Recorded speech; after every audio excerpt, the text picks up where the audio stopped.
And this also brings me to the part that I'd make a very controversial thing here. This is probably going to divide the audience here. But I'm still going to say it because I think this needs to be said, that this whole thing requires you to, for a person to go through a process. It cannot be, a 3 months course or a 4 months course. Yeah. Right? You being in the education. Yeah, I get where you're coming from. Yeah. And I'm coming from, I've been mentoring design aspirants for a few years now. And every year I do get calls from parents or brothers, elder brothers or sisters. हमारा बेटा BTech कर लेगा, उसके बाद 4 महीने का course कर लेगा, डिज़ाइनर तो बन जाएगा ना ऐसे. Right? This is the sort of mentality that sadly it is becoming. I understand. On one side. Yeah. Because of how these marketing campaigns are running. Right. 2 weeks course or workshop and you become a UX designer. Yeah. 1 week workshop for UI design. I'm not saying they're wrong. Right. I'm saying they're for a different set of audience. Correct.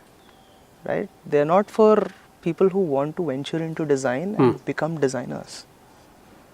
So, what do you think about these things? Like, the way it is going on in India right now? I think one is certainly it's flattering that other people want to become designers. Yeah. And we are all for it. Yeah. Having said that, I think it's important that we do define what exactly, or the rigor that goes into actually becoming a designer. Because designer as a word itself is so loosely used and one of the most misused terms, right?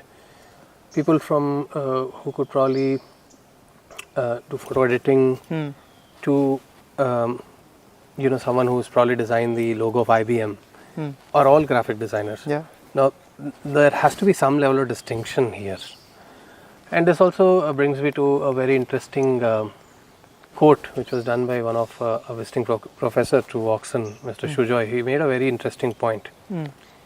He said an architect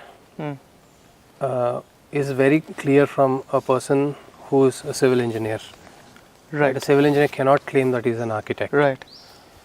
A natural medicine practitioner cannot call himself a doctor. Yeah. Or a person who has learned first aid cannot call himself a doctor. Right? Because you will be sued. Yeah. Similar with law. Because I just read few books. I cannot call myself a lawyer. Yeah. I need to practice, earn a degree. I think design also needs to have some sort of control like that. On if there are some criteria that you need to tick to call yourself a designer. I think that's not like a single person job. I think we as a country, all the design minds need to come together and see how we could bring some sort of quality control, because if not, we ourselves are destroying our own this thing. Hey guys, hope you're all doing well. I have a couple of things to tell you today. So one, DesignX Studio has launched its own Telegram channel. It's called Introduction to Design. In that community, you can find a lot of free resources, daily quizzes that we will be posting, and questions that you can solve every single day. And there'll be doubt solving and a lot of free live sessions where I will take on various topics and I'll explain that from the basic to a very advanced level. So do join the community so that you can benefit from all of this. And the second thing is again titled Introduction to Design, which is the book that I have launched recently, and it is now available for pre-order. This basically talks about the mindset that is required for you to start your journey in design, and also this features a lot of exercises that will help you to build those behavioral abilities that the design entrance exams look for. I'll leave these 2 links in the description below, and that's it for today. Thank you.